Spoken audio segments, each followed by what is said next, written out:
এনসিইআৰটি mathematics class 9 exercise number 1.1 question number 1 ত দিয়া আছে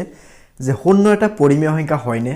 ইয়াক p বাই q আৰ হিত ইয়াত p আৰু q অখণ্ড সংখ্যা আৰু q not equal to 0 R হিত প্ৰকাশ কৰিব পাৰিনে সকলোকে স্বাগতম জনাইছো আসামিজ মিডিয়াম ইউটিউব চেনেললৈ মই ৰবুল আমি তো সব প্ৰশ্নত কোৱা হৈছে কি যে শূন্য এটা পৰিমেয় সংখ্যা হয়নে নহয় সো প্ৰথমতে আমি চাবলৈ গলে পৰিমেয় সংখ্যা কাক কোৱা হয় যে যিবোৰ সংখ্যাক আমি সাধাৰণতে p বাই q আৰ হিত প্ৰকাশ কৰিব পাৰি যত p আৰু q অখণ্ড সংখ্যা আৰু q নট ইকুৱেল টু 0 হেবোৰ সংখ্যা সাধাৰণতে পৰিমেয় সংখ্যা বুলি কোৱা হয় তাৰ মানে কি আমি p বাই q ৰূপত প্ৰকাশ কৰিব পাৰি যত p আৰু q টো হৈছে কি এটা অখণ্ড সংখ্যা আৰু q টো কেতিয়াও 0 নহয় এনে কহলে আমি হেইটো সংখ্যা সাধাৰণতে কি কম পৰিমেয় সংখ্যা বুলি কম তো তেতিয়া হলে এটা আমি যে চাব যাও এটা আমাক প্ৰশ্নত কোৱা হৈছে যে 0 টো এটা পৰিমেয় সংখ্যা হয় নেকি তেতিয়া আমি 0 টো কেনেকৈ লিখিব পাৰি নেকি নিশ্চয় হয় 0 এটা পৰিমেয় সংখ্যা হয় কিয়নো আমি 0 কি লিখিব পাৰি যে ইয়াৰ যদি আমি সলিউশন লিখিব যাও তেতিয়া আমি কি লিখিম যে হয় কারণ আমি 0 ক আমি কি লিখিব পারি 0 বাই 1 লিখিব পারি নাইবা 0 বাই 2 লিখিব পারি নাইবা 0 বাই 3 লিখিব পারি কিয়নো 0 বাই 1 মানে কিমান 0 0 বাই 2 মানে কিমান 0 0 বাই 3 মানে কিমান 0 মানে শূন্যৰ তলত আমি যিকোনো সংখ্যাৰ আমি হৰণ কৰিলে যিকোনো সংখ্যা আমি হৰণ কৰিলে সদায় শূন্যই পাম গতিকে আমি ক'ব পাৰি যে শূন্যটো এটা পৰিমেয় সংখ্যা হয় কিয়নো 0 by 1 0 by 2 0 by 5 0 by 10 এনে কোৱাটিত আমি প্ৰকাশ কৰিব পাৰি আৰু 0 টো এটা কি এটা অখণ্ড সংখ্যা আৰু 1 টো এটা কি অখণ্ড সংখ্যা আৰু 1 2 3 এবোৰ কি যে আমাৰ হৰটো কেতিয়াও ইয়াতে 0 নহয় ঠিক আছে তেতিয়াহ'লে এটা কি হ'ব আমাৰ এনসাৰটো হ'ব হয় ইয়াৰ পিছত চোৱা কোশ্চেন নম্বৰ আমাৰ 2 ত কি কোৱা হৈছে তো কোশ্চেন নম্বৰ 2 ত কোৱা হৈছে যে 3 আৰু 4 ৰ মাজত যে 3 আৰু 4 ৰ মাজত 6টা পৰিমেয় সংখ্যা লিখা তো এতিয়া চোৱা 3 আৰু 4 ৰ মাজত যদি ডাইৰেক্ট আমি পৰিমেয় সংখ্যা চাব যাও তেতিয়ালে কি হ'ব 3 আৰু 4 ৰ মাজত দশমিকৰ সংখ্যা আহিব যেহেতু ইয়াৰ মাজৰ কোনো অখণ্ড সংখ্যা নাই বা স্বাভাৱিক সংখ্যা মান নাই তুমি প্ৰথমে এটো কি লিখিম এটো সলিউশন কৰিব গলে তোমালোকে প্ৰথমে এনেকে লিখিবা এটা আছে কিমান 3 আৰু এটা আছে কিমান 4 তো আমি 3 কি লিখিব পাৰি 3 by 1 4 আমি কি লিখিব পাৰি 4 by 1 লিখিলো তার মানে 3 মাজত 3 যাব একবার 4 মাজত 4 যাব একবার তো লিখাৰ পিছত এবাৰ এটা কাম কৰিম ইয়াতে লিখিম 3 by 1 আৰু ইয়াতে লিখিম আমি কি ধৰে 4 by 1 তো এবাৰ কেটা উলিয়াব দিছে ইয়াতে আমাক 6টা উলিয়াব দিছে তেতিয়ালে 6টা উলিয়াব দিছে যদি হাতেৰে পূৰণ কৰিম তাৰ মানে তাতকে এক বেছিৰে পূৰণ কৰিম যেহেতু আমাক 6টা দিয়া আছে তেতিয়ালে 6 + 1 কিমান হ'ব 7 যদি আমাক 8টা উলিয়াব দিতে তেতিয়ালে কি কৰিম আমি 8 + 1 লিখিম 9 যদি আমাক 100টা উলিয়াব দিয়ে তেতিয়ালে 100 + 1 101 লিখিব লাগিব তো তেতিয়ালে ইয়াতে এটা 7 ইনটু কৰি দিয়া ইয়াতে এটা 7 ইনটু কৰি দিয়া তো ইয়াতে এটা 7 ইনটু কৰি দিয়া ইয়াতে এটা 7 ইনটু কৰি দিয়া তেতিয়ালে কিমান পাবা 7 3 গুণ কিমান আহিব 21 ডিভাইডেড বাই 7 আৰু ইয়াতে কিমান আহিব 7 4 গুণ 28 ডিভাইডেড বাই কিমান আহিব 7 আহি যাব তো therefore 3 আৰু 4 ৰ মাজৰ যিকোনো 6টা পৰিমেয় সংখ্যা এটা আহিব 22 divided by 7 তার ভিতরে আহিব কিমান 23 divided by 7 তার ভিতরে আহিব 24 divided by 7 তার ভিতরে কিমান আহিব 25 divided by 7 একেদৰে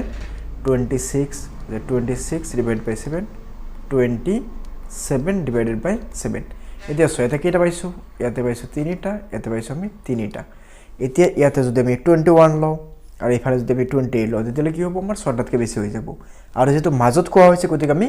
দুইটা সাইডৰ হেতুটাক আমি লব নোৱাৰিম ঠিক আছে এতিয়া সো কোশ্চেন নম্বৰ আমাৰ কিমান আছে এটা আমাৰ কোশ্চেন নম্বৰ 3 আছে সো কোশ্চেন নম্বৰ 3 ত কি কোৱা হৈছে the কোশ্চেন নম্বৰ 3 ত কোৱা হৈছে যে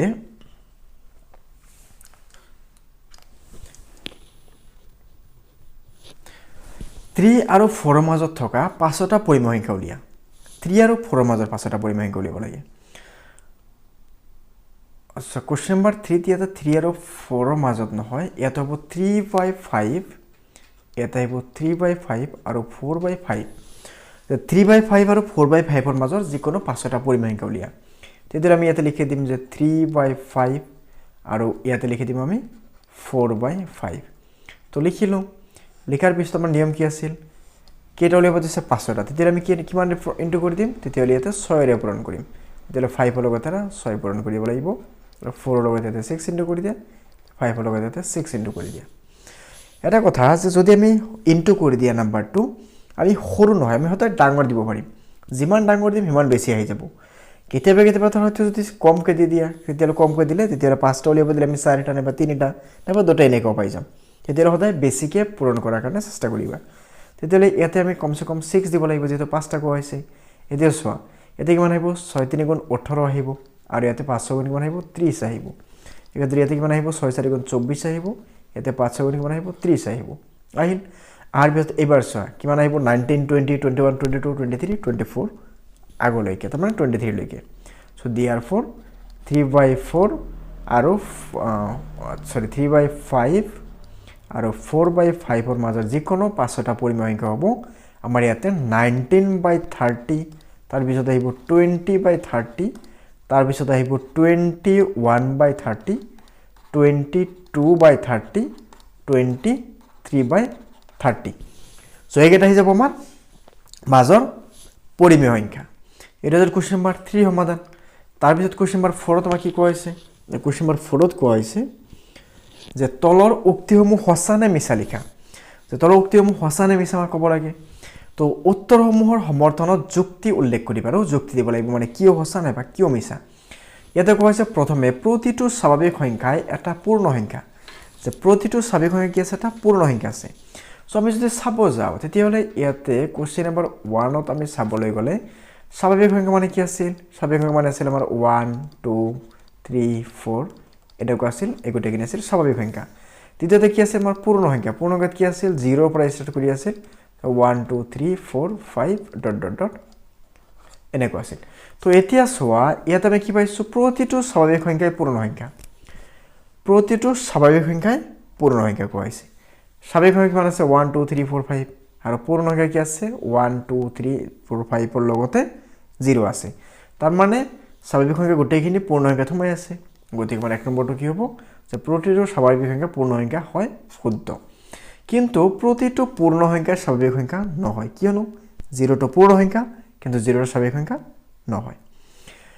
তাৰ পিছত কি কোৱা হৈছে যে প্ৰতিটো অখণ্ড সংখ্যাই পূৰ্ণ সংখ্যা যে প্ৰতিটো অখণ্ড সংখ্যাই পূৰ্ণ সংখ্যা এতিয়া সো অখণ্ড মানে কি আছিল ইন্টিজাৰ তাতে কি আছিল আমাৰ 0 আছিল হোপাল আছিল পজিটিভ যে 1 2 3 এনেকুৱা আছিল বাভালে আছিল নেগেটিভ যে -1 -2 -3 এনেকুৱা আছিল তেতিয়ালে আমি ক'ব পাৰি প্ৰতিটো অখণ্ড সংখ্যাই পূৰ্ণ সংখ্যা নহয় কিনো নেগেটিভ যেখিনি আছে এখিনি পূৰ্ণ সংখ্যা হয় অখণ্ড সংখ্যা হয় কিন্তু পূৰ্ণ সংখ্যা নহয় গতিকে মানে এটো কি হ'ব এটো অশুদ্ধ হ'ব বা সত্য নহয় তৃতীয় নম্বৰত কি কোৱা হৈছে 3 নম্বৰত কোৱা হৈছে যে প্ৰতিটো পৰিমেয় সংখ্যাই পূৰ্ণ সংখ্যা পৰিমেয় মানে কি আছিল যে যিবোৰ সংখ্যাক আমি p/q ৰূপত প্ৰকাশ কৰিব পাৰিম ভগ্নাংক সাপোজ 2/3 এটা কি হয় পৰিমেয় হয় কিন্তু ইয়াতে কি কৈছে আমাৰ পূৰ্ণ সংখ্যা নহয় গতিকে মানে এটো কি হ'ব শুদ্ধ নহয় কাৰণ এটা লিখি দিবা যে 2/3 এটা পৰিমেয় সংখ্যা হয় কিন্তু পূৰ্ণ সংখ্যা নহয় এটা সিম্পল কথা কি যদি আমাৰ কোনো এটা থিওৰামক নাইবা কোনো এটা থিওৰিক যদি আমি ৰং বুলি নাইবা অসত্য বুলি প্ৰুফ কৰিব যাও তেতিয়ালে কেৱল এটা এক্সাম্পল দিব পাৰিলে আমাৰ হৈ যাব যে এটো অসত্য বুলি কাৰণ অসত্যৰ ক্ষেত্ৰত এটা হলেই আমাৰ যথেষ্ট কিন্তু যদি শুদ্ধ হয় তেতিয়ালে প্ৰতিটো ক্ষেত্ৰত আমাৰ শুদ্ধ হ'ব লাগিব ঠিক আছে তেতিয়ালে আমি 2/3 লিখি দিম যে 2/3 এটা পৰিমেয় সংখ্যা হয় কিন্তু পূৰ্ণ সংখ্যা নহয় গতিকে আমি ক'ব পাৰি যে প্ৰতিটো পৰিমেয় সংখ্যা সাধাৰণতে পূৰ্ণ সংখ্যা নহয় তো এটা আছিল কোশ্চেন নাম্বাৰ আমাৰ 4 ৰ সমাধান তো কোশ্চেন নাম্বাৰ 4 ৰ লগতে আমাৰ এইটো এক্সাৰসাইজৰ এইটো আছিল আমাৰ লাষ্ট প্ৰবলেম তো আশা কৰো এইখিনিত কোনো প্ৰবলেম নহব তোমালোকক আকৌ লগ পাম পৰৱৰ্তী ভিডিঅ'ত ধন্যবাদ